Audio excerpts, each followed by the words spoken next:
काम से जोश और जज्बा दिखाना बहुत जरूरी है। तो आज हम एक महत्वपूर्ण विषय पे यहाँ पे मिले हुए हैं और आपसे मैं संवाद करूंगा साइबर सुरक्षा के बारे में। आजकल हम लोग सभी मोबाइल का इस्तेमाल करते हैं, लैपटॉप कंप्यूटर का इस्तेमाल करते हैं, internet, online banking, social media, सभी काम हम ऑनलाइन माध्यमों से ही कर रहे हैं। हम लोग सभी डिजिटल बन गए, लेकिन इसके साथ साथ हमारे साथ साइबर अपराध भी ज्यादा होने लगे। उसमें ऑनलाइन बैंकिंग फ्रॉड होता है, सोशल मीडिया संबंधी अपराध होते हैं, मोबाइल और ये सभी जो आप उपकरण इस्तेमाल करते हैं वो हैक होते हैं, सोशल मीडिया के अकाउंट हैक होते हैं, डेटा की चोरी होती है और हमारे वैयक्तिक लेवल पे जो अपराध होते हैं सामूहिक रूप पे भी होते हैं, संस्था के स्तर पे भी होते हैं, हमारे देश की व्यवस्था के स्तर पे भी होते हैं और पूरे अंतर्राष्ट्रीय दुनिया भर भी ये अपराध आजकल होने लगे। लेकिन उसमें सबसे महत्वपूर्ण अपराध है ऑनलाइन बैंकिंग फ्रॉड, इस संबंधी है। लेकिन उसके पहले मैं आप लोगों को कुछ जानकारी बताऊंगा। ये हम पुलिस को संपर्क करने के लिए पहले 100 नंबर पे संपर्क करते थे, लेकिन अभी 100 नंबर बंद हो चुके, 2 साल हो चुके, लेकिन हम लोगों को इसकी जानकारी नहीं है। तो हम लोगों को अभी 112 नंबर पे संपर्क करना है। उसके साथ साथ इंडिया 112 नाम का एक मोबाइल एप्लीकेशन भी है। ये एप्लीकेशन खास तौर पर महिला, लड़कियों, बुजुर्ग लोगों के लिए ज्यादा उपयुक्त है, क्योंकि इस एप्लीकेशन पे हम लोग लॉगिन करते हैं तो बिना कॉल किए हुए भी आप लोग पुलिस को आपका लोकेशन भेज सकते हैं, अलर्ट भेज सकते हैं। आप ट्रैवलिंग मोड पे भी है तो पुलिस आपके मदद के लिए आ सकती है। इस प्रकार इन दोनों सुविधाओं को आपका इस्तेमाल करना है। मुंबई पुलिस की वेबसाइट भी है www.mumbaipolice.gov.in। इस आधुनिक युग में, तंत्रज्ञान के युग में हम लोगों को वेबसाइट पे भी भेज देना है और बहुत सारी जानकारी यहाँ पे पुलिस विभाग संबंधी मिलती है। बहुत सारी सेवाएं अब ऑनलाइन माध्यमों से दी जाती है। इन सेवाओं का भी आप लोगों को बहुत उपयोग होता है, इसलिए आप जरूर इस वेबसाइट पे भेज दें। जिस पुलिस स्टेशन में आप लोग रहते हैं उस पुलिस स्टेशन के बारे में भी जानकारी आप लोगों को होनी चाहिए। पुलिस स्टेशन कहाँ पे है, उसके कॉन्टैक्ट नंबर क्या है। पुलिस स्टेशन द्वारा हर बार हम लोगों अपराध करके ही पुलिस स्टेशन जाना चाहिए, ऐसे नहीं है। हमारे काम के लिए, अच्छे कामों के लिए भी पुलिस के पास जाना चाहिए। पुलिस से भी आपके अच्छे संबंध होने चाहिए। पुलिस स्टेशन द्वारा आपको क्या क्या सेवाएं दी जाती है इसके बारे में भी आपको जानकारी लेनी चाहिए। और सबसे महत्वपूर्ण है, आपके पहचान के एक पुलिस ऑफिसर, पुलिस कांस्टेबल भी होने चाहिए, ताकि जब भी आपको समस्या होती है, तकलीफ होती है, उस वक्त आपको उनकी सलाह ले सकते हैं। तो इस प्रकार पुलिस संबंधी भी जानकारी आप लोगों को लेनी है। ये सबसे महत्वपूर्ण आज का विषय है। साइबर अपराधों में दुनिया में भारत का पहला नंबर आया है। 2022, 2023 लगातार हम पहले पायदान पे है। जितने भी हमारे ऑनलाइन यूजर्स है उसमें से 68% ऑनलाइन यूजर्स कम से कम एक बार साइबर अपराध के शिकार हो चुके हैं। आप लोगों को भी इसका अनुभव आया होगा। आपको भी ऐसे फर्जी बहुत सारे कॉल आए होंगे। आपके पड़ोसी, रिश्तेदार, दोस्त लोग, आपके पहचान के लोगों के साथ भी ये अपराध हुए होंगे, आपने सुने होंगे। आप अखबार पढ़ते होंगे, किताब पढ़ते होंगे, तो आप लोगों को इसका बहुत सारा अनुभव आया होगा।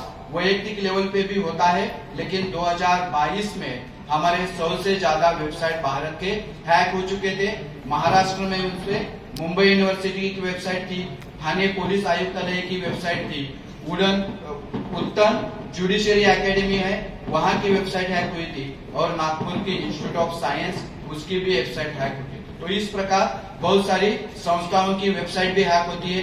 कमर्शियल स्तर पे भी बहुत सारे ऐसे ईमेल आते हैं, फिशिंग मेल आते हैं, डेटा करप्ट करते हैं, डेटा चोरी किया जाता है। तो बहुत सारी घटनाएं इस प्रकार होती है। और आपका जो मोबाइल आप इस्तेमाल करते हैं वो भी सुरक्षित नहीं है, उसका डेटा भी आपका सुरक्षित नहीं है। आप गूगल पे कोई सर्च करते हैं, कोई खरीदने के लिए देखते हैं, तो तुरंत 1 सेकंड के बाद आपको एक ऐड आनी चालू होती है, उसी संबंधी ऐड आनी चालू होती है। उसका मतलब ही ये है कि आपका मोबाइल और उसके ऊपर जो डेटा है वो भी सुरक्षित नहीं है। हम आगे देखेंगे और कैसे अपराध होते हैं। ये दूसरी चिंता करने वाली बात है। जितने भी साइबर अपराध होते हैं उसमें जो अपराध करने वाले लोग हैं, अपराधी, वो हमारे युवा है। 15 से लेके 30 के बीच के उम्र के लोग ये साइबर अपराध ज्यादा कर रहे हैं। तो हम लोगों को इसके ऊपर भी ध्यान देना है और हमारे हाथों भी कोई अपराध न हो, इसके लिए भी हम लोगों को खुद को सुरक्षित रखें। क्यों आप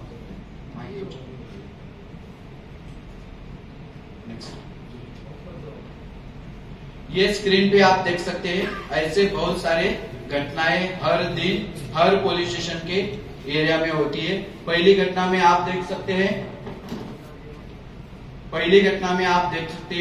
200 हमारे कॉलेज के युवा हैं, उनके साथ ये अपराध हो चुका है और उनसे ये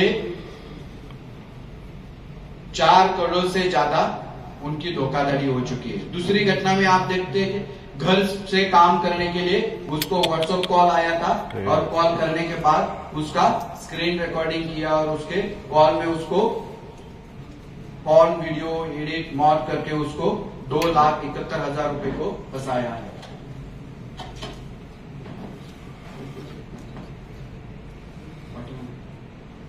ये देखिए, मैट्रिमोनियल साइट पे लड़कियों महिलाओं की भी बहुत सारी फंसौनक होती है। नाइजीरियन फ्रॉड में इस महिला के साथ 5 लाख से ज्यादा अपराध हो चुका है। व्हाट्सएप द्वारा जो कॉल आया था उसके ऊपर भी उसकी 2,71,000 रुपए का फ्रॉड हो चुका है। शेयर मार्केट, म्यूचुअल फंड, इसमें भी आप पैसे इन्वेस्ट करते हैं, बहुत सारे स्कीम के लिए आपको कॉल आते हैं और इसमें आपको फंसाया जाता है। ऐसी घटनाएं हर पुलिस स्टेशन को 15 से लेके 25 होती है। एक पुलिस स्टेशन में जितने भी पुलिस स्टेशन है वो सभी पुलिस स्टेशन में ये घटनाएं होती रहती है। किसी के अकाउंट से 100 रुपए जाते हैं, किसी के अकाउंट से 1,000, किसी के अकाउंट से 10,000, 1 लाख, 5 लाख, 10 लाख, 25 लाख, 50 लाख, 1 करोड़, 5 करोड़, 25 करोड़, 50 करोड़, 100 करोड़, 200 करोड़ रुपए तक भी ये फ्रॉड होते हैं।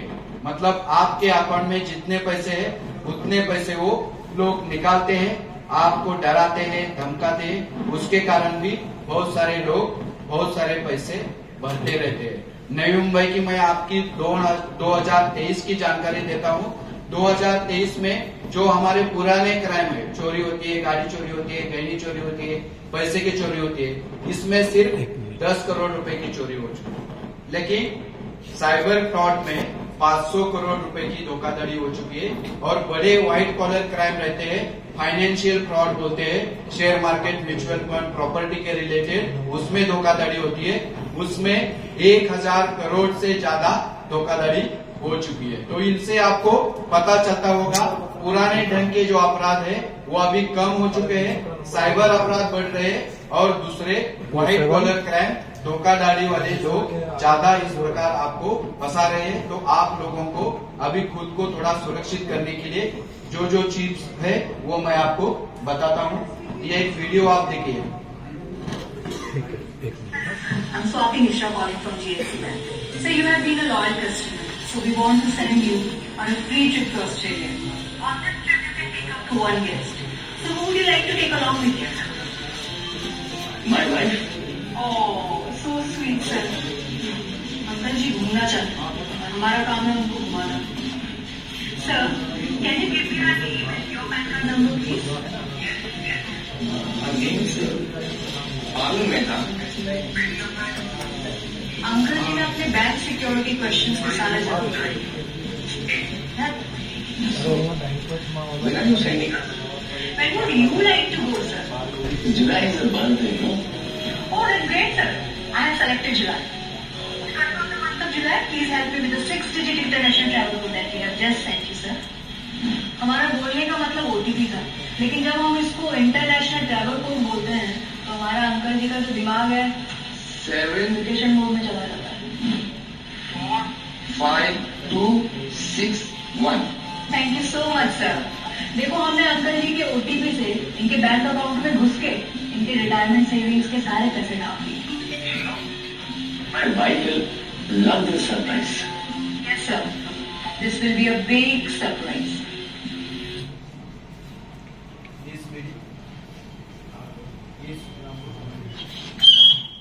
हेलो, इस वीडियो को एक देखने के बाद आपको पता चलता होगा कि ऐसे बहुत सारे कॉल आते हैं और कॉल पे भरोसा करके हम लोग कार्रवाई करते हैं, हमारे बैंक के डिटेल्स देते हैं और वो हमारे बैंक के डिटेल्स को लेके आपके अकाउंट से, उनके घर बैठे ही आपके अकाउंट से चोरी करते हैं। तो इन चीजों से बचने के लिए मैं आपको 5 सलाह दूंगा, उनका आपको पालन करना है। ये 5 सलाहों का पालन करते हैं तो आपके अकाउंट से कोई भी पैसे नहीं निकाल सकता है। पहली सलाह रहेगी, कोई भी अनजान व्यक्ति का आपको कॉल आता है, एसएमएस आता है, सोशल मीडिया के माध्यम से कोई भी जानकारी आपके पास पहुंचती है तो उसके ऊपर भरोसा नहीं करना है, उसकी पूरी तरह तहकीकात करनी है और आपको जो भरोसा होता है तभी उसके ऊपर विश्वास करना है। तो पहली चीज आपको ध्यान रखनी है, अनजान व्यक्ति का कॉल, एसएमएस, इसके ऊपर भरोसा नहीं करना है। दूसरी बात क्या है, वो व्यक्ति जिस प्रकार आपको बताता है, एक तो वो आपको लालच दिखाता है, दूसरी बात आपको डराता है, तीसरी बात आपको धमकाता है और चौथी बात वो आपको मदद करने के लिए कॉल किया है ऐसा विश्वास दिखाता है। इसके ऊपर भरोसा करके आपको कोई भी कार्यवाही नहीं करनी है। तीसरी बात क्या है, आपको बैंक के डिटेल्स शेयर नहीं करने हैं। मतलब पिन होता है, पासवर्ड होता है, OTP, net secure code, CVV number, इन चीजें को आपको शेयर नहीं करना है और बैंक के संबंधी और सारे बहुत महत्वपूर्ण जो जानकारी होती है वो भी शेयर नहीं करना है। चौथी बात आपको क्या करनी है, अनजान व्यक्ति द्वारा भेजा गया क्यूआर कोड स्कैन नहीं करना है। लिंक कोई भेजता है उसको क्लिक नहीं करना है, क्लिक किया तो भी उसके अंदर उसने जो जानकारी मांगी है वो नहीं भरनी है। और अनजान व्यक्ति द्वारा कोई ऐप आपको डाउनलोड करने के लिए बताया जाता है, वो डाउनलोड नहीं किया है, गलती से भी किया तो उसका कोड नहीं देना है, क्योंकि आप ऐप डाउनलोड करते हैं और उसका कोड देते हैं तो आपके मोबाइल का, बैंक अकाउंट का, सोशल मीडिया का पूरा नियंत्रण अन्य व्यक्ति के हाथ में जाते हैं। सिर्फ लिंक क्लिक करते हैं तो कोई मोबाइल का आपका एक्सेस नहीं ले सकता है, लेकिन लिंक क्लिक करने के बाद उसमें आप जानकारी भरते हैं, उसमें बैंक की भी जानकारी वो मांगते हैं, ओटीपी, पिन, पासवर्ड भी मांगते हैं, वो आप गलती से उसमें भरते हैं और इसके कारण वो आपके बैंक अकाउंट से पैसे निकालते हैं। और 5वीं महत्वपूर्ण बात है, जो भी कोई व्यक्ति कॉल करता है डराने के लिए, धमकाने के लिए या आपको कोई भी लालच दिखाने के लिए, उसकी तहकीकात आप कहाँ करेंगे। समझो आपको बैंक से कॉल आता है कि आपका केवाईसी अपडेट नहीं किया है इसलिए आपका बैंक अकाउंट बंद किया जाएगा, तो उस व्यक्ति से आपको कोई बात करने की जरूरत नहीं है। आपको बोलना है ठीक है, मेरे ब्रांच में मैं जाता हूँ, वहां पे मेरा अकाउंट है, या मेरे नजदीक जो बैंक है वहां पे जाके मैं इंक्वायरी कर लेता हूँ। आपको एमएससीबी से कॉल आता है कि आपने इलेक्ट्रिसिटी बिल नहीं भरा है, आपको मालूम होता है भरा है, आप बोलते हैं मैंने भरा है, लेकिन वो व्यक्ति बोलता है कि ऑनलाइन सिस्टम में अपडेट नहीं दिख रहा है, तो आप बोलते हैं अब मुझे क्या करना चाहिए। वो व्यक्ति जिस प्रकार बताता है उस प्रकार आप बताते रहते हैं और उसके ऊपर भरोसा दिखाने के कारण वो आपके बैंक अकाउंट से। अभी फिलहाल ऐसे कॉल आ रहे हैं कि आपका आधार कार्ड का किसी ने गलत इस्तेमाल किया है, उसके ऊपर सिम कार्ड खरीदा गया है और सिम कार्ड खरीदने के कारण एक लड़की को नुकसान हो गया है, उसकी बदनामी की गई है और उसके कंप्लेंट के कारण आपके खिलाफ गुनाह भी नोंद हो गया है। कभी कभी बताते हैं कि उस लड़की ने सुसाइड भी की है। इस प्रकार आपको पुलिस से कॉल आता है, साइबर क्राइम से आता है, दिल्ली क्राइम ब्रांच से आता है, इस प्रकार आपको बताते रहते हैं। नई मुंबई में एक हादसा हुआ है कि एंटी नार्कोटिक सेल के ऑफिसर का एक प्रतिनिधि है करके 26 लाख रुपए की लांच उसने मांगी थी, उसके खिलाफ भी केस रजिस्टर हो गए। तो कोई भी व्यक्ति ऐसे कुछ भी आपको बताता है तो उसके ऊपर भरोसा नहीं करना है, उस ऑफिस में जाना है, उस ब्रांच में जाना है, टेलीकॉम कंपनी में जाना है, इलेक्ट्रिसिटी ऑफिस में जाना है। उसके जाने के लिए आपको आधा घंटा 1 घंटा देने की जरूरत पड़े तो भी चलता है। कोई अनुभवी व्यक्ति रहता है उसकी भी आपको सलाह ले सकते हैं, पुलिस स्टेशन भी जाते हैं, बैंक में भी जाते हैं, तो वो व्यक्ति आपको बताते हैं कि ये फेक कॉल है, फर्जी कॉल है, आपके साथ फ्रॉड करने के लिए, धोखाधड़ी करने के लिए ये किया हुआ है, ये लोग आसानी से आपको बताएंगे। तो इस प्रकार आपको इन 5 चीजों का ध्यान देते हैं तो आपके साथ ऑनलाइन बैंकिंग फ्रॉड नहीं होगा। और एक आखिरी बात मैं बताऊं, वो मेरी तरफ से बता रहा हूं कि ऑनलाइन माध्यम से अनजान व्यक्ति को आपको पैसे देना नहीं चाहिए। हम पैसे किसको देते हैं ऑनलाइन माध्यम से? हमारे घर के लोग होते हैं, रिश्तेदार होते हैं, हमारे अच्छे दोस्त लोग होते हैं, और जिनको हम पहचानते हैं उनको ही ऑनलाइन माध्यम से पैसे देते हैं। अन्य व्यक्ति को ऑनलाइन माध्यम से पैसे नहीं देने। और बैंकिंग में भी हम लोग यूपीआई का इस्तेमाल करते हैं। यूपीआई मतलब फोन पे, गूगल पे, पेटीएम का इस्तेमाल करते हैं। दूसरा होता है मोबाइल बैंकिंग, तीसरा होता है इंटरनेट बैंकिंग, चौथा होता है क्रेडिट कार्ड, डेबिट कार्ड का इस्तेमाल, और पांचवा हम खुद बैंक में जाके कुछ व्यवहार करते हैं। लेकिन पांचों मोड के अलावा हम लोग सिर्फ अभी क्या कर रहे हैं? यूपीआई का ही इस्तेमाल कर रहे हैं, क्योंकि वो आसान मोड है। एक क्यूआर कोड स्कैन करेंगे या एक मोबाइल नंबर डालेंगे तो तुरंत पैसे 1 सेकंड में ट्रांसफर होते हैं। 1 रुपए से लेके 1 लाख रुपए के पैसे ट्रांसफर करने के लिए ये सुविधा आपको दी गई है, लेकिन ये आसान है, इसके कारण ही ये सुरक्षित नहीं है।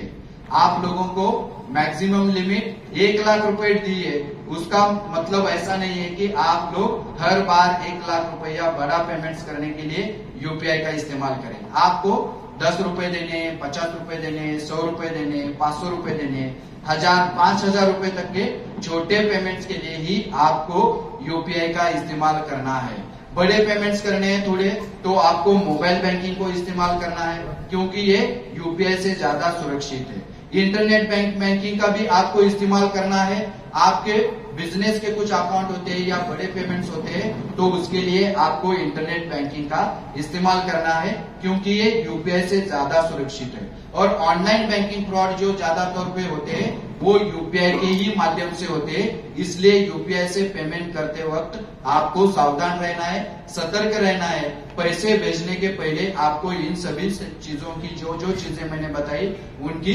सावधानी बरतनी चाहिए। और सबसे महत्वपूर्ण बात है, हम क्रेडिट कार्ड, डेबिट कार्ड का भी इस्तेमाल अच्छी तरह नहीं करते। जहाँ पे बैठे हैं वहाँ पे कार्ड रखते हैं, उसके वहाँ पे कैमरा भी हो सकता है। पिन पासवर्ड डालते वक्त आजू बाजू में कोई खड़ा है तो आसानी से देख सकता है। कार्ड स्वाइप करने के लिए किसी के भी हाथ में हम लोग देते हैं, उसके सामने ही पिन डालते हैं। काउंटर पे कैमरा लगा हुआ होता है, उसकी हम सावधानी नहीं लेते। जहाँ पे हम स्वाइप क्रेडिट कार्ड या डेबिट कार्ड का इस्तेमाल करते हैं वहाँ पे भी स्कैमर लगाए जाते हैं, और आपके मैग्नेटिक स्ट्रिप पे जो डिटेल्स है वो कॉपी किए जाते हैं, कार्ड क्लोन किया जाता है, और बाद में आपका पिन भी मालूम होता है, कार्ड भी उनके हाथ में होता है, तो वो लोग आसानी से पैसे आपके कार्ड का इस्तेमाल करके निकालते हैं। ऐसे बहुत सारी घटनाएं होती रहती है, इसलिए आज आप लोगों को इन सभी ऑनलाइन बैंकिंग का इस्तेमाल करते वक्त पहले उसका इस्तेमाल किस तरह सुरक्षित रूप से करना चाहिए ये सीखना चाहिए। आप गूगल पे भी बहुत सारे वीडियो देख सकते हैं, गूगल पे भी ऐसी बहुत सारी जानकारी होती है, आप लोगों को भी ये जानकारी होती है, लेकिन जब आप ऑनलाइन बैंकिंग का इस्तेमाल करते हैं उस वक्त ये पालन करना आप भूल जाते हैं। आपसे ही ये गलतियां होती है और इसके कारण आपको फंसाया जाता है। मेरे पास जितने भी लोग आते हैं उसमें से 95% लोग खुद फंसते हैं, उनको फंसाया नहीं जाता है। फंसाए जाने वाले केसेस बहुत कम है। एक्सपर्ट लोगों ने जो केसेस अपराध किए वो 5% होते हैं। आप लोग खुद फंसते हैं, और सबसे महत्वपूर्ण कारण है आप लालच में आते हैं। आपको कोई लॉटरी देता है, कोई ऑफर देता है, कोई कैशबैक देता है, कोई डिस्काउंट देता है, मुफ्त में कुछ मिलता है, तो आप लोग वहां पे भागते हुए जाते हैं।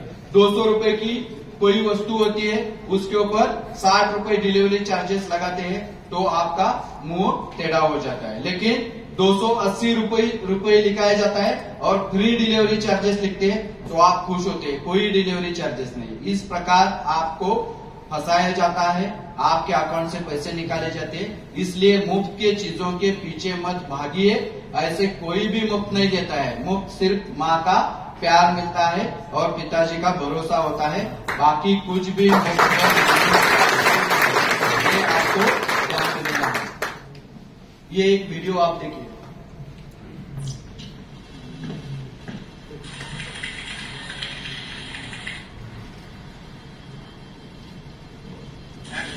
पता है थोड़ा आपका ओके एक्शन। पता है आजकल सिर्फ फोन के चोरी के केसेस नहीं, फोन पर चोरी के केसेस भी आते हैं, और इन केसेस में चोर अकेले नहीं होते, उनकी मदद करते हैं आप। जैसे आपको एक फोन आएगा, हेलो हाँ भाई साहब यूपीआई से पेमेंट कर रहा हूँ, प्लीज रिसीव कर लो। हाँ, या आपको एक फोन आएगा, गुड आफ्टरनून सर, मैं आपके बैंक से बोल रही हूँ, यूपीआई से पैसे रिफंड कर रही हैं, प्लीज रिसीव कर लीजिए। और यहाँ आप डालोगे पिन, और पैसे लेने की बजाय देने पड़ जाएंगे। क्यों? क्योंकि चोर एक बात जानते हैं जो आप नहीं जानते। यूपीआई पिन सिर्फ पेमेंट करते वक्त एंटर किया जाता है, रिसीव करते वक्त नहीं। तो याद रहे पेमेंट करते वक्त पिन एंटर करो, रिसीव करते वक्त कुछ मत।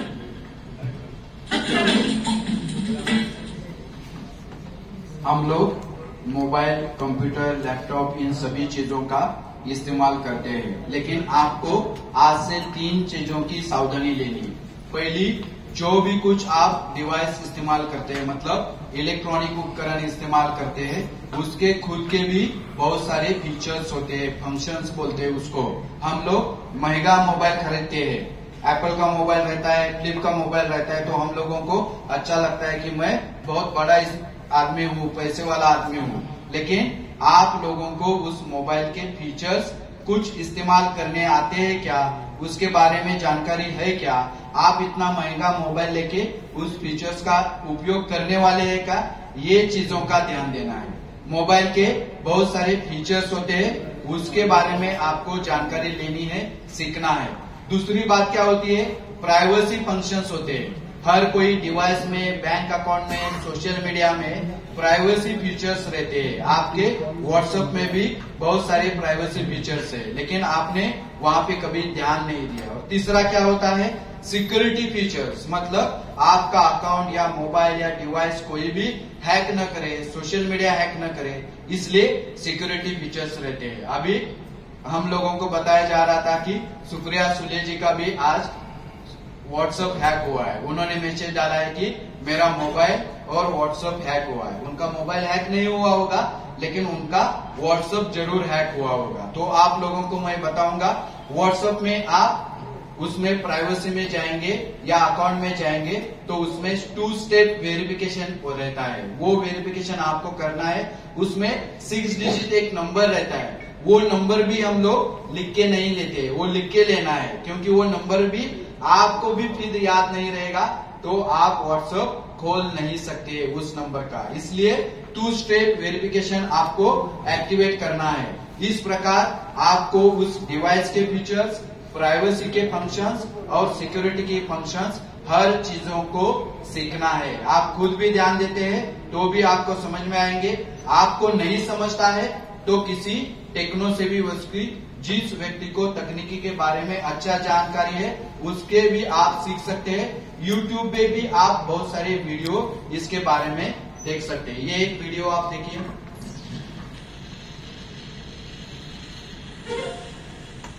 Finally, I am going home. Have fun, babe. Oh no, क्या हुआ? पैसे तो कट गए, पर टिकट का कंफर्मेशन नहीं आया। कस्टमर केयर में फोन कर दो।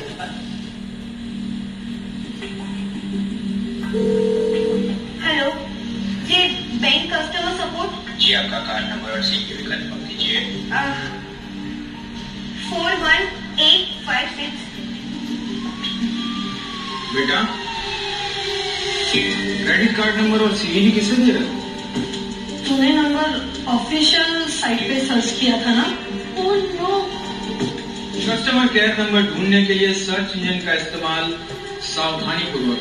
अपने बैंक का कस्टमर केयर नंबर जानने के लिए बैंक के अधिकृत वेबसाइट या मोबाइल ऐप का इस्तेमाल कीजिए। हमेशा याद रखिए, अधिकृत customer care number passbook, credit card, debit card के पीछे वाले हिस्से पर छपा हुआ। बैंक का, क्रेडिट कार्ड का कस्टमर केयर नंबर हमेशा अपने पास सेव रखिए। आपकी सुरक्षा आपके। इस वीडियो से आपको ये समझना चाहिए कि हम लोग गूगल पे जो कुछ सर्च करते हैं वो सभी सच नहीं होता है। गूगल पे सर्च नहीं करना है। आपका बैंक अकाउंट होता है, आपका इलेक्ट्रिसिटी का बिल भरना है या आपका कोई भी अन्य काम है तो उस ऑफिस में जाके ऑफिशियल वेबसाइट आपको मालूम होनी चाहिए। मैंने नई मुंबई पुलिस की वेबसाइट क्यों बताई? आप गूगल पे ऐसे सर्च करते हैं मुंबई पुलिस वेबसाइट तो फेक बनाए हुए भी वेबसाइट आएगी। किसी ने नई मुंबई पुलिस डाला होगा, उसका नंबर डाला होगा, वो भी आएगा और आखिरी में मुंबई पुलिस की वेबसाइट आएगी। क्योंकि गवर्नमेंट वाले या ऐसे कंपनी वाले लोग कोई भी एडवर्टाइज नहीं करते हैं तो उनकी वेबसाइट्स नीचे रहती है, ओरिजिनल जो रहती है, और बाकी जो एडवर्टाइज की हुई चीजें ऊपर आते हैं। तो गूगल पे आपको ऐसे सर्च नहीं करना है। आपको वो वेबसाइट और उसके बारे में जानकारी होनी चाहिए, वो ऑफिस से लेनी है। दूसरी बात, कोई भी कस्टमर केयर नंबर आप गूगल पे सर्च करते हैं तो हमेशा आपको सच नंबर मिलेगा, ऐसे नहीं है। बहुत सारे लोगों ने अपने फर्जी नंबर वहां पे रजिस्टर किए हैं, फेक कस्टमर केयर नंबर बना के उन्होंने किए। इसलिए आपको उस वेबसाइट में जाके, ऑफिस में जाके या उनके कुछ डिटेल्स आपके पास रहते हैं, इस प्रकार आपको नंबर ढूंढने हैं। तीसरी महत्वपूर्ण बात, आप ऑनलाइन शॉपिंग करते हैं, कुरियर सर्विसेज लेते हैं, बहुत सारे काम ऑनलाइन माध्यम से करते हैं, उनको भी ऐसे वेबसाइट पे जाके ढूंढना नहीं है। क्योंकि बहुत सारी फेक वेबसाइट भी तैयार की जाती है, जैसे HPCL, BPCL, इनकी वेबसाइट तैयार की जाती है और वो बोलते हैं कि हम लोग पेट्रोल पंप दे रहे हैं, और पेट्रोल पंप देने के बहाने से 2 करोड़, 5 करोड़, 10 करोड़ रुपए डिपॉजिट पहले जमा करवा के लेते हैं और बाद में वो वेबसाइट बंद कर देते हैं। तो इस प्रकार पेट्रोल पंप देने के बहाने, टावर देने के बहाने, जॉब देने के बहाने, आपको कुछ खरीदने के बहाने, गाड़ी खरीदना बेचने के बहाने बहुत सारी फर्जी वेबसाइट्स बनाए गए हैं। तो ऐसे ऑनलाइन माध्यम से कोई भी काम नहीं करना है। वहां पे सिर्फ जानकारी देखनी है आप लोगों को। मतलब आपको कोई गाड़ी खरीदनी है पुरानी, तो आप उनके वेबसाइट पे जाके वो गाड़ी के बारे में डिटेल्स देख सकते हैं। और आपको खरीदना है तो उसका मुंबई में, नवी मुंबई में, ठाणे में, जहाँ पे भी ऑफिस है उस वहां पे जाके आपको भेंट देके फिर देखने के बाद पैसे देने हैं। ऐसे ही हम लोग पैसे देते रहते हैं और उसके कारण आपको फंसाया जाता है। बाद में वेबसाइट बंद हो जाती है, ऐप बंद किया जाता है, मोबाइल नंबर बंद किया जाता है। कभी कभी आप लोग भागते हुए आते हैं कि मोबाइल नंबर चालू है, मोबाइल नंबर, वो कायम पेट्रोल में सिर्फ दिखाया जाता है, CID में दिखाया जाता है कि ऐसे मोबाइल नंबर दिखता है, गाड़ी में ऐसे लोकेशन ट्रैक किया जाता है, जंगल में वो गाड़ी जाती है और ढूंढते हुए आते हैं। वो वैसे नहीं होता है। मोबाइल नंबर निकालने के लिए पुलिस के खिलाफ पास कंप्लेंट रजिस्टर करनी पड़ती है, फिर टेलीकॉम कंपनी को हम ईमेल भेजते हैं, फिर उनसे डिकोड लैंग्वेज में, मतलब सीधे लैंग्वेज में नहीं आता है, कोड लैंग्वेज में डिटेल्स आते हैं, उनको सॉफ्टवेयर द्वारा एनालिसिस किया जाता है, फिर आरोपी के बारे में डिजिटली जानकारी मिलती है, फिर सुपीरियर ऑफिसर के पास जाके परमिशन लेनी पड़ती है, फिर एक टीम बना के पैसे लेके फिर वहां पे जाना पड़ते है। वहां के लोकल पुलिस, लोकल लोग मदद करते हैं तो आरोपी को पकड़ के ला सकते हैं। तो इतनी सभी लंबी प्रोसीजर है। इसलिए आपको क्या ध्यान में रखना है, आपके साथ ऑनलाइन बैंकिंग फ्रॉड न होने के लिए ही आपको खुद को सावधान रहना है, सतर्क रहना है, और ऑनलाइन माध्यम से जो कुछ आप काम करते हैं उसको सुरक्षित रूप से करने के लिए आपको सीखना है। हम लोगों ने स्मार्ट टेक्नोलॉजी खरीदी है, बराबर है ना? स्मार्ट तकनीकी, स्मार्ट टेक्नोलॉजी, स्मार्टफोन हम बोलते हैं, लेकिन स्मार्ट तकनीकी खरीदने के साथ साथ खुद को भी स्मार्ट बनाना है। ये भी बात आप लोगों को ध्यान में रखनी है और ये बहुत जरूरी है। हम उसकी तरफ ध्यान नहीं देते हैं। आगे स्क्रीन पे आप देखिए सोशल मीडिया संबंधी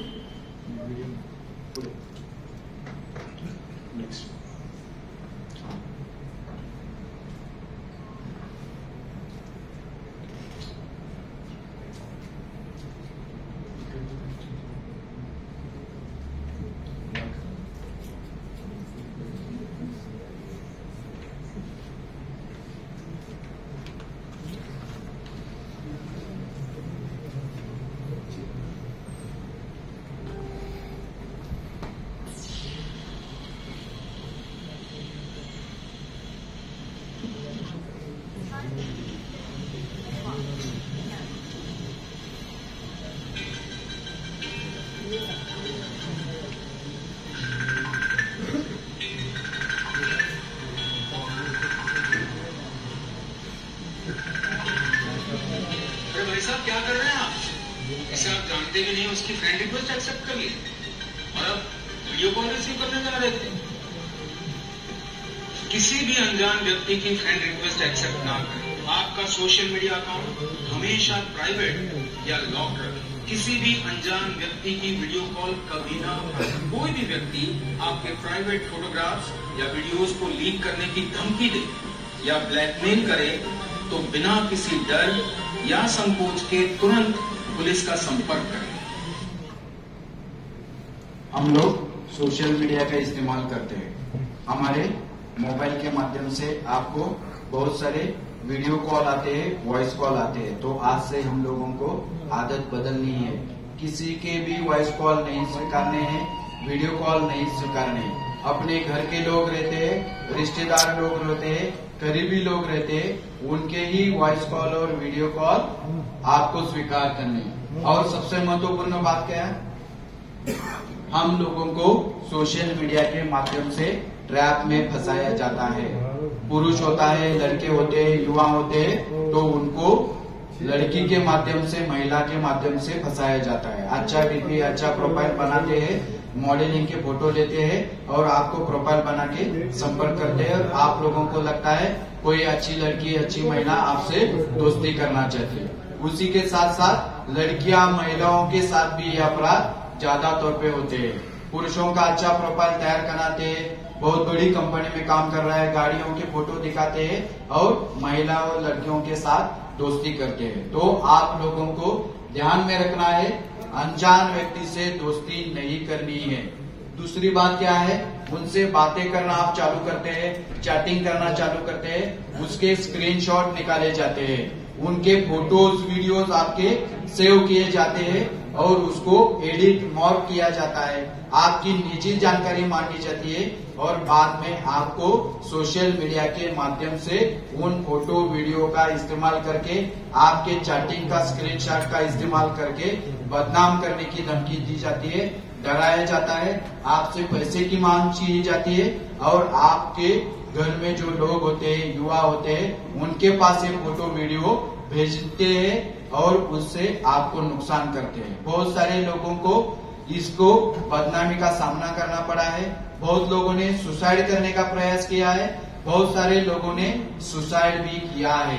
पैसे तो गए हैं, फिर भी सुसाइड करने की भी नौबत आई है। खारघर में रहने वाली एक महिला है, 32 साल की, वो सोशल मीडिया के माध्यम से इंस्टाग्राम पे दोस्ती करती है, फोटोज, वीडियोस देती है, बातें होती है, फिर फिजिकल रिलेशन भी रखती है। बाद में वो सभी रिकॉर्ड करने के बाद उसको डराता है, धमकाता है।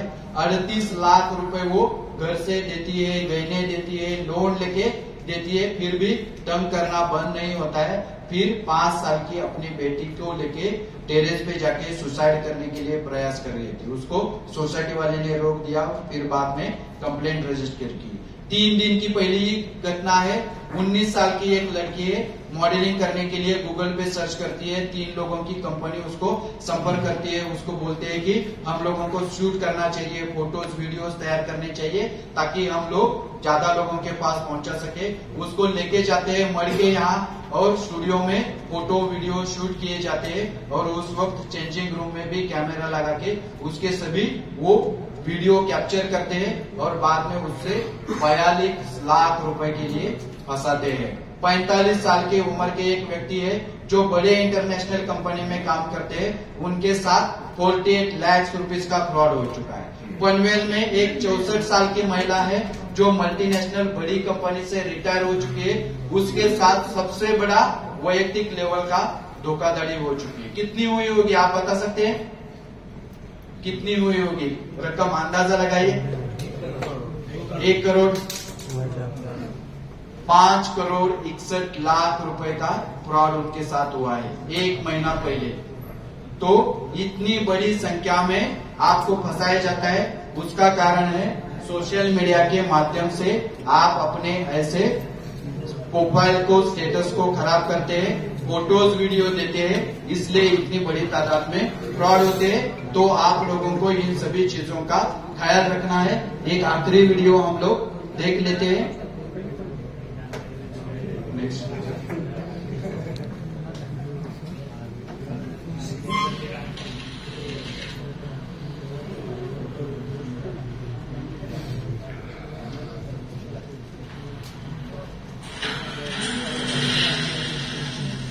बहुत हो गया, इनको सबक सिखाना ही पड़ेगा।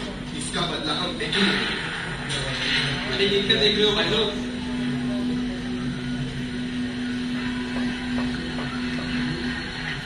सुनो भाई, ये देखो कल मैं किससे मिल के आया।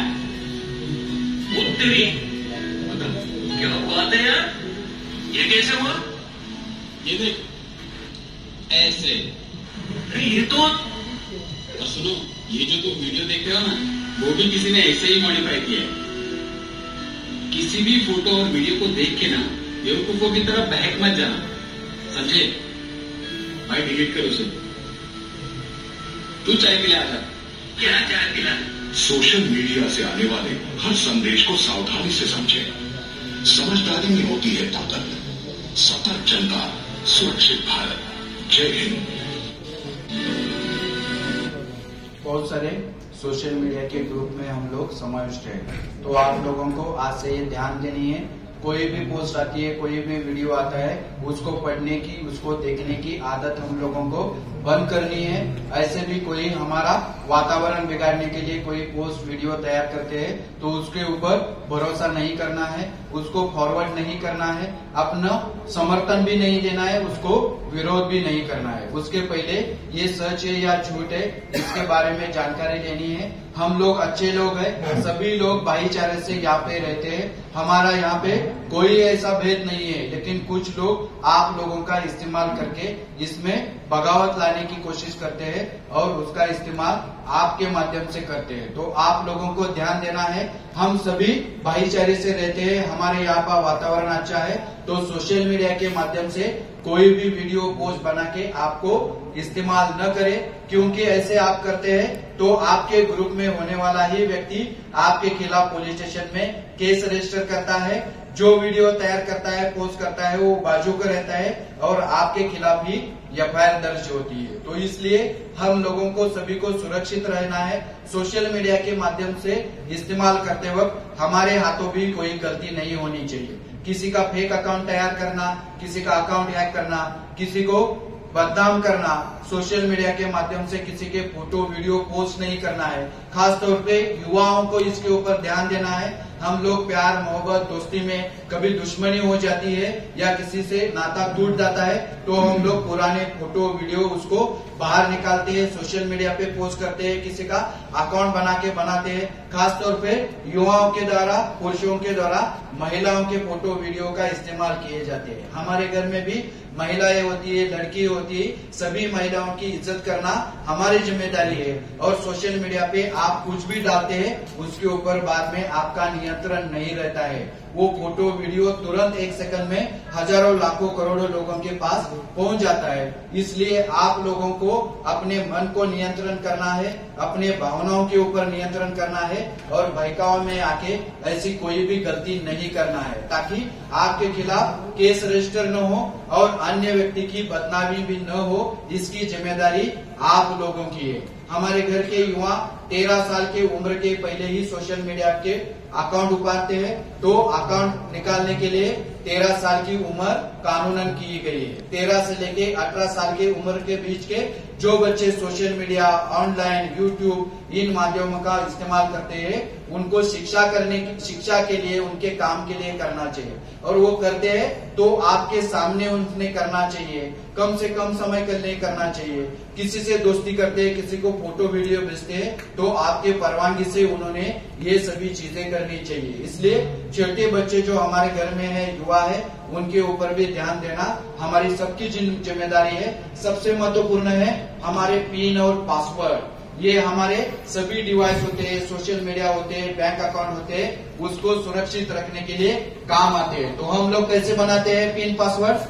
हमारे नाम से, जन्मतिथि से, हमारे मोबाइल नंबर से, हमारे गाड़ी के नंबर से, हमारे बच्चों के नाम से, हम सभी जगह पे एक ही पासवर्ड देते हैं। 3-4 कार्ड होते हैं, 3-4 पिन पासवर्ड बनाते हैं तो सभी का एक ही बनाते हैं। ऐसा आसान बनाते हैं कि हम लोगों को याद आना चाहिए, हम लोग उसको ऑटो सेव कर देते हैं। मतलब सोशल मीडिया का अकाउंट एक बार हम लोगों ने लॉगिन किया है, बाद में हम लोगों ने लॉग आउट ही नहीं किया है। मोबाइल गुम हो जाता है या खराब होने के बाद नया लेते हैं तभी हम लोग उसको बदलते हैं। और ऐसे कोई पिन पासवर्ड हम लोगों ने तैयार किए, एक बार तैयार किए, 10 साल 20 साल हम लोगों ने उसको बदला ही नहीं है। और 3-4 महीने के बाद भी हम लोगों को पासवर्ड बदलने चाहिए।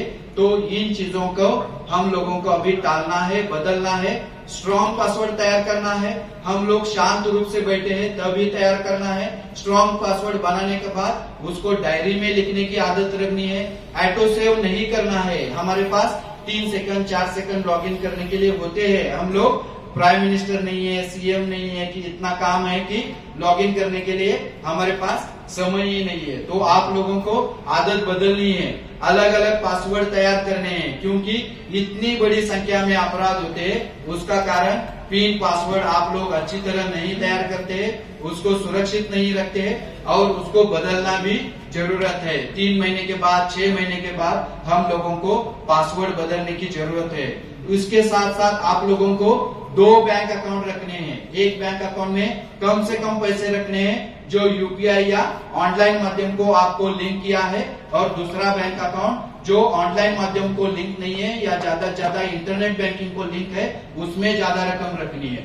आपको टेक्स्ट मैसेज पढ़ने की भी आदत नहीं है, सोशल मीडिया पे एसएमएस नहीं आता है तो भी आप वहां पे जाते हैं, आपको आभास होता है किसी ने तो मैसेज किया है, कॉल किया है, आपको डर लगता है। रात को भी हम लोग उठते हैं, अरे व्हाट्सएप पे कुछ तो आया नहीं, मतलब 2 बजे भी कोई पोस्ट डालते हैं तो दूसरे लोग भी जाके रहते हैं और वो भी आपको पोस्ट को रिप्लाई देते हैं। लेकिन बैंक के टेक्स्ट एसएमएस आपको पढ़ने की आदत लगानी है, क्योंकि ओटीपी, पिन, अलर्ट, नोटिफिकेशन वो टेक्स्ट मैसेज द्वारा आते हैं। तो आप लोगों को टेक्स्ट मैसेज पढ़ना बहुत जरूरी है, उसकी तरफ ध्यान देना है। ईमेल आईडी भी आपका सुरक्षित करना बहुत जरूरी है, क्योंकि ईमेल के माध्यम से आपका मोबाइल भी हैक किया जाता है और आपके बाकी के सारे ऑनलाइन माध्यम या सोशल मीडिया भी हैक किए जा सकते हैं। तो ईमेल को भी आपको सुरक्षित रखना बहुत जरूरी है। इन चीजों का आप ख्याल रखेंगे। आपके साथ गलती से भी अपराध हो जाता है ऑनलाइन बैंकिंग फ्रॉड, तो 1930 इस हेल्पलाइन पे आपको संपर्क करना है। www.cybercrime.gov इस वेबसाइट पे भी आप रिपोर्ट कर सकते हैं, या ऊपर लिखा हुआ national cyber crime reporting portal NCCRP portal, इन तीनों माध्यम से आप ऑनलाइन रूप से संपर्क कर सकते हैं, कंप्लेंट दे सकते हैं। चौथा है आप साइबर पुलिस स्टेशन, आपके नजदीकी ईस्ट रीजन के लिए शिवाजी नगर पुलिस स्टेशन जहाँ पे है, वहाँ पे आप साइबर की संबंधी कंप्लेंट देने के लिए जा सकते हैं। वहाँ पे अलग साइबर पुलिस स्टेशन है, मतलब शिवाजी नगर पुलिस स्टेशन तो है ही है, लेकिन पूरे ईस्ट रीजन के लिए मतलब जोन 6 और जोन 7 के लिए एक साइबर पुलिस स्टेशन अलग से बनाया गया है, और आप बाद में लोकल पुलिस स्टेशन में भी जा सकते हैं। तो इस प्रकार 5 माध्यम से आप आपकी कंप्लेंट दे सकते हैं। आपको फ्रॉड नहीं हुआ है लेकिन आपको फंसाने का प्रयास किया गया है, तो संचार साथी नाम की एक वेबसाइट है, उस पोर्टल पे जाके चक्षु नाम का एक विकल्प है, उसके ऊपर भी आप उस मोबाइल नंबर, व्हाट्सएप नंबर जिससे एसएमएस आया है, कॉल आया है, उसका भी नंबर रिपोर्ट कर सकते हैं, ताकि गवर्नमेंट के द्वारा वो नंबर बंद किया जाता है, ब्लॉक किया जाता है। आपका मोबाइल भी गुम हो जाता है तो भी आप रिपोर्ट कर सकते हैं। सोशल मीडिया की संबंधी भी कोई शिकायत होती है, व्हाट्सएप, इंस्टाग्राम, फेसबुक, उसके ऊपर भी आप QR कोड स्कैन करके कंप्लेंट कर सकते हैं। संचार साथी पोर्टल पे आपका मोबाइल भी गुम होता है, चोरी होता है, तो मिसिंग सर्टिफिकेट पुलिस स्टेशन से लेने के बाद यहाँ पे आप रिपोर्ट कर सकते हैं, उसको ब्लॉक कर सकते हैं। हम लोग IMI नंबर भी ध्यान पे नहीं रखते हैं, आपका मोबाइल का बिल भी आप संभाल के नहीं रखते हैं। इन आदतों को हम लोगों को थोड़ा बदलना है, क्योंकि बाद में ये नंबर काम आते हैं। इस प्रकार आपको हम लोगों को सभी चीजें रखनी है। सबसे महत्वपूर्ण बात है, फाइनेंशियल फ्रॉड बड़े लेवल पे होते हैं। रियल एस्टेट में फ्लैट लेने के लिए जाते हैं, प्रॉपर्टी लेने के लिए जाते हैं, कोई खरीदने के लिए जाते हैं, शेयर मार्केट में भी हम पैसे इन्वेस्ट करते हैं, म्यूचुअल फंड में करते हैं, आजकल हम लोग क्रिप्टो करेंसी में भी पैसे इन्वेस्ट कर रहे हैं, और बैंक के बहुत सारे सेविंग के ऐसे इन्वेस्टमेंट के स्कीम रहते हैं। तो इसके कारण ही आपके साथ फ्रॉड होता है, क्योंकि वो आपको बना प्रॉफिट दिखाते हैं, ज्यादा रिटर्न हम देंगे 10%, 20%, 50%, 100%। बैंक में 6%, 8% साल का इंटरेस्ट रेट मिलता है। और वो लोग आपको क्या बोलते हैं, महीने का 10% दूंगा, साल का 50% दूंगा, 100% दूंगा। ऐसी कोई स्कीम नहीं होती है, इसमें आपको फंसाया जाता है। चेन सिस्टम होती है उनकी, आपके दोस्त लोग, आपके ही पड़ोस से आपको भी फंसाने के लिए काम में लग जाते हैं। मास्टरमाइंड उसका होता है, वो बाहर रहता है, दूर रहता है, वो आपको मालूम भी नहीं होता है और आपको अपने पड़ोसी लोग ही फंसाते हैं चेन सिस्टम में। वो कुछ लोग पहले पैसे उसमें लगाते हैं, आपके लिए पैसे खर्च करते हैं और बाद में ज्यादा लोगों को फंसाने के बाद वो वेबसाइट, वो चेन सिस्टम ये सभी बंद करवाते हैं। इसमें बड़े तादाद में लोग फंसते हैं। तो आप लोगों को व्यक्ति के बारे में भी जानकारी लेनी है, संस्था, कंपनी, एजेंट के भी बारे में पूरी तरह तहकीकात करनी है। सिर्फ ऑफिस खोला है, एजेंट किया है, कार्ड बनाया है, मतलब वो व्यक्ति फंसाने के लिए सभी चीजें करता है। तो इन सभी चीजों की सावधानी आपको लेनी है, आपके साथ ये अपराध नहीं होंगे। आज जो चीजें मैंने आपको बताई है वो आपके घर वालों को भी बतानी है, बुजुर्ग लोगों को बतानी है, महिलाओं को बतानी है। और एक दिन में आपको ये सभी ज्ञान नहीं आएगा, हर दिन में या हर हफ्ते में, हर महीने में कुछ समय हम इन चीजों को सीखने के लिए दिया हूँ। तो सना बहन का मैं बहुत बहुत शुक्रिया अदा करता हूँ कि राजनीति के माध्यम से आपको यहाँ पे समय बर्बाद करने के लिए उन्होंने यहाँ नहीं बुलाया। आपने जो समय दिया है उस कीमती समय का उन्होंने अच्छा इस्तेमाल किया। साइबर अपराध हमारे लिए बहुत बड़ी समस्या है, वो हमारे शहर के लिए भी है, हमारे राज्य देश के लिए भी है और दुनिया के लिए भी समस्या है। राजनीतिक स्तर पे ये महिला, यहाँ मुंबई में महिला पहला कार्यक्रम हो चुका है। इस माध्यम से एक आप अच्छा उदाहरण दूसरों के सामने दे रहे। हम लोगों को सभी को देशभक्ति की इच्छा होती है, दूसरों के लिए काम करने की इच्छा होती है, लेकिन हम लोग इस प्रकार ध्यान नहीं देते हैं, क्योंकि हम लोग सिर्फ बातें करते हैं, चर्चा करते हैं, लेकिन हम लोग अपना काम नहीं करते। हम लोगों को आज से खुद को बदलना बहुत जरूरी है। दूसरों को बदलने के लिए हम लोग जुड़े हुए हैं, लेकिन दूसरों को बदलने की जरूरत नहीं है। हम लोगों को खुद को बदलना है, हमारे परिवार को बदलना है और सबसे महत्वपूर्ण बात है, शिक्षा हमारे पास सबसे महत्वपूर्ण मौका है।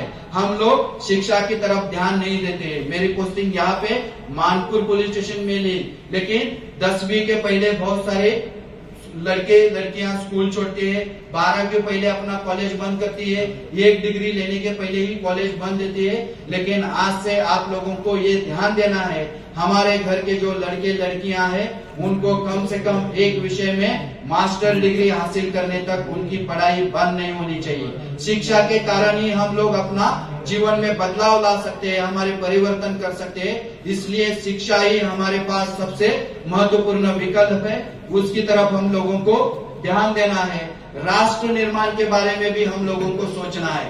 राष्ट्र निर्माण मतलब हमारे देश के बारे में सोचना है। बहुत सारे लोगों ने देश के लिए अच्छा काम किया है, इसलिए हमारा देश एक अच्छे मुकाम पे है। लेकिन दूसरे लोग अच्छा काम करें और हम लोग उसका उपयोग करें, ऐसा नहीं होना चाहिए। हम लोगों को भी कुछ ऐसा काम खड़ा करना चाहिए जो दूसरों के काम आ सके। हम लोग दूसरों ने किए हुए काम का ही सिर्फ उपयोग कर रहे हैं, हमारा खुद का जीवन अच्छा बना रहे, लेकिन दूसरों के जीवन में हमारे द्वारा कुछ अच्छा बन रहा है क्या, इसके बारे में नहीं सोच रहे। इसलिए हमको खुद के परिवार के बारे में सोचते वक्त देश और समाज के बारे में भी सोचना बहुत जरूरी है। राष्ट्र निर्माण में युवाओं का योगदान बहुत महत्वपूर्ण है। यहाँ पे बहुत सारे युवा हैं, हम कौन से भी उम्र है, लेकिन शरीर मन से हमारे इसमें ऊर्जा होती है, शक्ति होती है, ताकत होती है, इसका हमको इस्तेमाल करना है। हम लोगों को युवा को कुछ कर दिखाना है। सना बहन जैसे आपका मार्गदर्शन लेते, आपका सहयोग लेके इस समाज के लिए कुछ करना चाहती है, उसको आपको अच्छा समर्थन देना है और आप लोगों को ही खुद को भी कुछ कर दिखाना है। उनके साथ से आप लोगों को ये समाज की व्यवस्था बदलने के लिए हम लोगों को काम करना है। हम लोगों की सबसे महत्वपूर्ण जरूरत क्या है, देश के नियमों और कानूनों का हम लोग पालन नहीं करते हैं। ट्रैफिक पुलिस सामने दिखता है तो हम लोग रुकते हैं, वरना हम लोग रुकते नहीं है। हम बाहर गंदगी करते हैं, समय का पालन नहीं करते हैं। इस प्रकार हम अपने निजी जीवन में नियम और कानूनों का पालन नहीं करते। हम लोगों को अच्छी व्यवस्था बनानी है, अच्छा समाज बनाना है, अच्छा देश तैयार करना है, तो हम लोगों को देश के नियम और कानूनों का पालन करने की आदत लगाना बहुत जरूरी है। और आखिरी में ये बात है कि हम जो काम करते हैं उस काम को भी हम लोगों को अंजाम देना है।